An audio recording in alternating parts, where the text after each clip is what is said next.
Welcome to Dear Fans.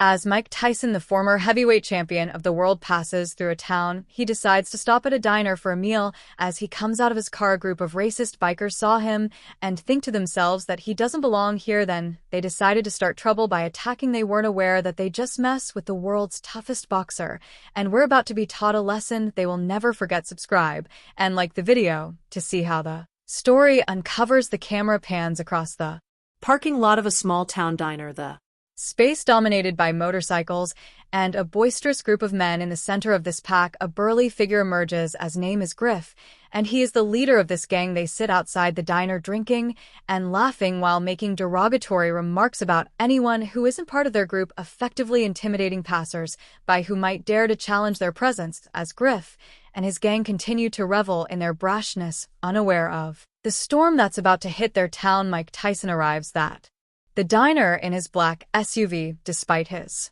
notoriety, he's dressed modestly in a hoodie and jeans, keeping a low profile. As he visits an old friend craving a bite to eat, he decides to stop at the diner for some grub, blissfully unaware of the rowdy group outside. As Mike Tyson exits his SUV, his formidable presence catches the attention of those in the vicinity. However, the gang, too lost in their own arrogance, mistake Tyson restrained demeanors for weakness, oblivious to the legendary fighter's reputation for explosive of power and lightning-fast reflexes. They see him merely as an unsuspecting outsider who has stumbled into their territory. The stage is set for an explosive confrontation as Tyson makes his way towards the diner entrance, unaware that he's about to become the target of Griff and his gang's derision. A smirk spreads across Griff's face as he casts his gaze upon Mike Tyson. Raising an eyebrow, he calls out, his tone laced with derision. "Well, look at this guy," Griff sneered, gesturing to Tyson. "I thinks he too good for a bike." His words, mocking and condescending, are a thinly veiled attempt to draw Tyson into a confrontation. The gang members chuckle and jaw in agreement, their bodies tensing like coiled springs ready to pound should Tyson give them the slightest provocation. Mike Tyson remains calm and collected, his resolve unshaken by Griff's taunt. Without so much as a glance at the gang, he walks past them, his stride confident and measure the gang, their laughter dying on their lips. Watch as he heads towards a diner, their collective anger growing at Tyson's apparent disregard for their perceived authority. As he reaches the door, they share silent, venomous glances, a wordless agreement passing between them. Their patient fray, they prepare to make their next move, oblivious to the danger that awaits them. Once inside the diner, Tyson maintains his low profile, ordering a burger and quietly slipping into a booth near the window. From his vantage point, he enjoys an unobstructed view of the busy parking lot where Griff and his gang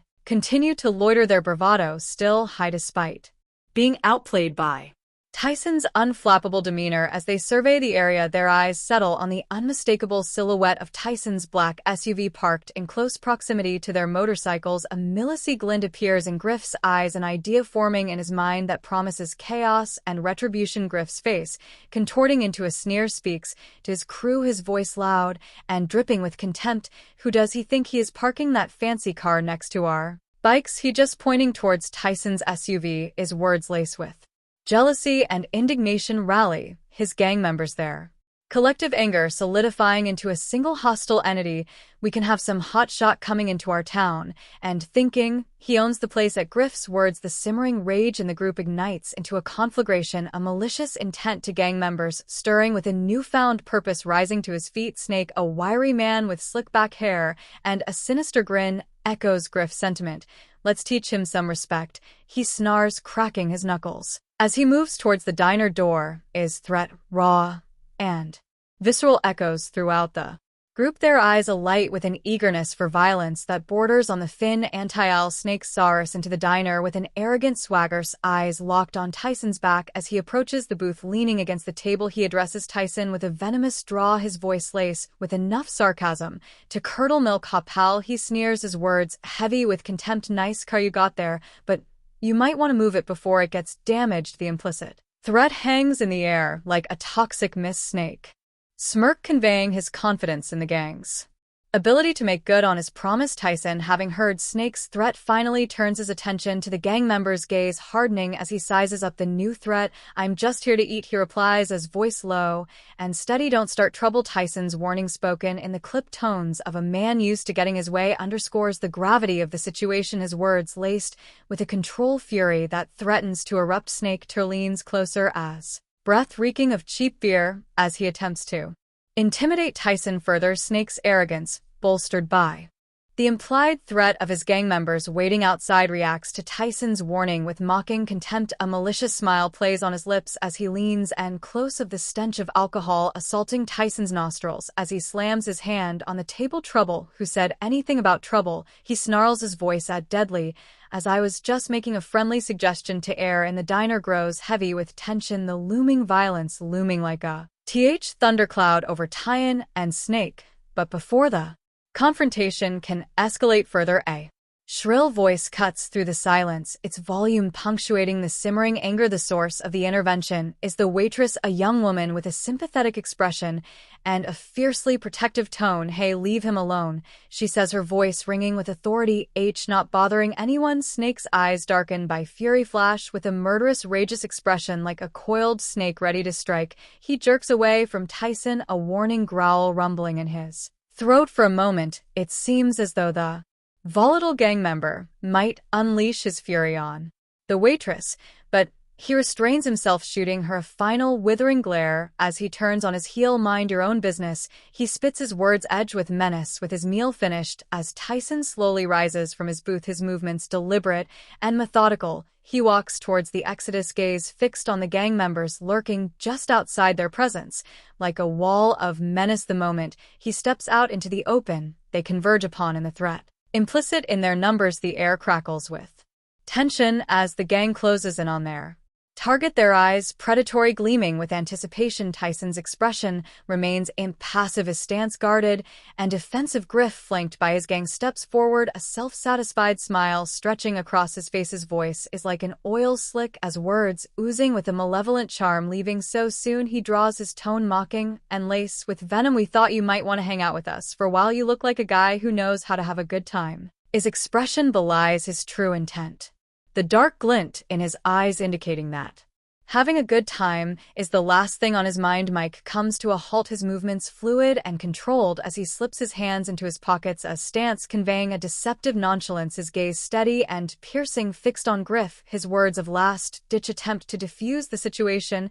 "I don't want any problems," he says, his voice a low rumble. "Just let me go, and we can forget this ever happened." To gang, sensing Tyson's determination, exchange glances, a group dynamic shifting as they struggle to decide their next move. The gang, their confidence bolstered by Griff's lead, erupt into mowing laughter. The sound, sharp and cruel to laughter, is a deadly contagion spreading throughout the group like wildfire until the sound threatens to drown out all other noise. Griff, emboldened by the group's support, takes a step closer, his finger jabbing into Tyson's chest. "You're going to regret coming here," he hisses, his breath hot and heavy against Tyson's skin. "We're going to teach you a lesson about respecting the iron wolves." Tyson, stoic in the face of Griff's assault, remains immobile, his expression unchanging, his body language conveying a quiet defiance. Enraged by this perceived disrespect, Griff raises his arm and gestures to his crew with a curt nod to silent command, sending a ripple of excitement through the gang. They surge forward, surrounding Tyson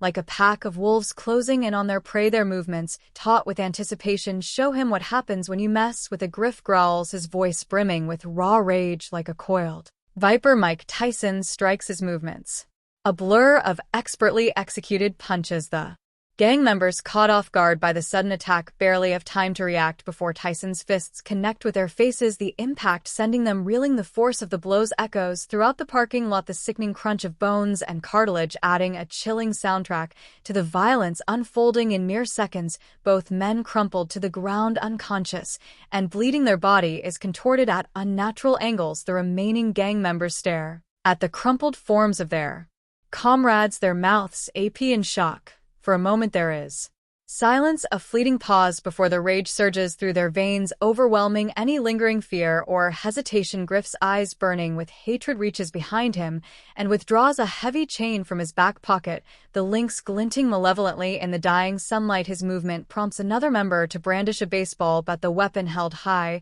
as fingers clenched tightly around the handle, as the gang encircles Tyson, closing in like a tightening noose. Griff's lips curl into a cruel smile, the chain dangling from his fist like a serpent. His words, carrying the weight of his murderous intent, ring out clear and cold in the tense silence. Big mistake, tough guy, he snarls, his tone dripping with contempt. The words hang heavy in the air, underlining the gravity of the situation, the seriousness of which has become all too apparent to Tyson. Tyson, now in his element, cracks his knuckles, the sound a stark warning of the destruction he is capable of unleashing. His demeanor shifts, the calmness transforming into a steely intensity, the predatory gaze of a fighter ready to unleash hell upon his enemies. You really don't want to do this, he says, his voice low and dangerous, each syllable punctuated by a palpable rage simmering beneath the surface. That the words of final desperate attempt to dissuade the gang from their path of violence fall on deaf ears, their thirst for revenge clouding their judgment. The gang, howling with savage fury, descends upon Tyson in a frenzy of punches, kicks,